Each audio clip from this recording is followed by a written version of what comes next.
লিগা আপনাদের সাথে আমার কথা হলো যে মাসলা অনুযায়ী এটা দেখতে হবে। এটা ওসিয়ত যদি মানার মতো হয় তাহলে ওসিয়ত মানতে হবে, আর যদি মানার যোগ্য না হয় তাহলে ওই ওসিয়ত ওটা ছেড়ে দিলেও কোনো সমস্যা নাই। এখন মাসলা অনুযায়ী বা ছেলের বয়স অনুযায়ী লক্ষ্য করলে, বিবেচনা করলে, যেহেতু এখনো দাড়ি মুছ হয় নাই, বয়সও পুরাপুরি পূর্ণ হয় না, একটু সন্ধ্যের মধ্যে আছে, ওই হিসাবে আমি মনে করি মশলার দিকে লক্ষ্য বিবেচনা করলে ছেলেকে বাদ দিয়ে একজন যোগ্য আলেম দিয়ে নামাজ পড়াইলে ভালো।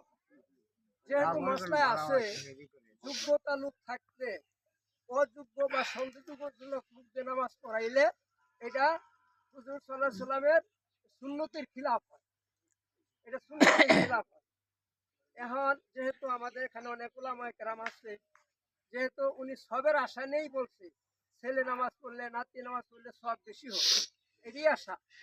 আমি মনে করি যদি সবের আশাই হয় তাহলে সন্দেহজনক বাচ্চাদের বালকদের নামাজ না পড়ে একজন আলেমদের নামাজ পড়াইলে এটাই ভালো হয়। আমি ওনার অভিভাবক যারা ওদেরও বলছি, পরে তারা কইছি ঠিক আছে।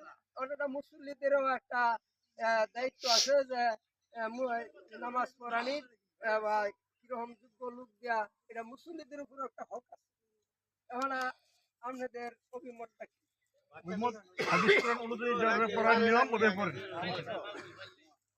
এখন আমরা একজন আলেমকে পড়াইতে পারি, সন্দেহ আছে আর কি আমাদের। ঘটনাটা হলো মৃত ব্যক্তি যাদের যারা আছে আপত্তি না মশলা অনুযায়ী মশলায় যদি চলে তো পড়াইতে, আর যদি মশলায় না চলে তো ওটা তাদের কোনো আমাদের কথা ওইটাই চলে দেন না হলে। আচ্ছা তাহলে আর কোনো কথা নাই, যেটা ভালো ওইটা